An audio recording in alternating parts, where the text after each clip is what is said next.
خب سلام استاد جان، خسته نباشی. معرفی که خدا. مجازم سید اسماعیل آغازم. به ماشاءالله سید اسماعیل حسینی ها. خب کوچیک جمع. زنده چند سال نقاشی میکنی؟ 1000 سال. نه 700 سال. 700 سال. دست شما درد نکنه. معرفی موضوع کنه. خب همین مرحله همین اکریلیک دما یک معرفی کن. اکریلیک یک رنگیه که با تینر شل میشه. خب ولی با آب میتونی بشوریش. خب ولی با بتونه هم میشه به حساب چی جمعش کنی. با بنزین هم شل کنی. ها با بنزین شل کنی. با گازوئیل هم میشه شل. با گازوئیل هم میتونه شل. دست شما در خیلی راهنمای خوبی. خیلی درجه اول بوده. سلام خسته با نزله خواب براتون مرد شریف. سلام خسته نباشی، زنده باشی.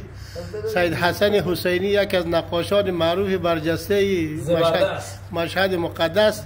با می دوست دشمن یک چشم میبینه. خیلی لایق است. خواه استاد سید حسن جان گل، مامی مرحله رنگ روغن باید چیکار کرد؟ با واتین روغنی اول باید بزنی. خواه بعد درس آخر رو خواه با واتین اکریلیک رویه کنی. با اکریلیک رویه کنی. پلاستیک هم میگن خوبه.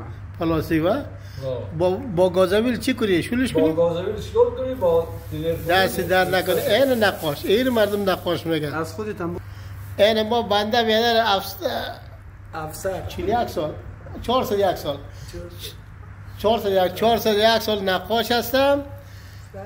در کارهای نقاشی هستم. این الان نقاشی دور نقاشی این استای یا استای حسینی هم یا حسینی هم یعنی بطران نقاشی میکنیم. اینجا فعلا ما در یک سطل رنگ پلاستیک در یک سطل رنگ پلاستیک یک بشکه آب قاطی میکنیم.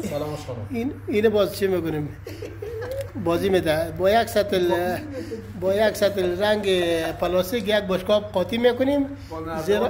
با نردبان چی میکنیم؟ ماستر میکنیم. ان شاء الله روز موفق و شاد داشته باشی. در پناه خدا باشین.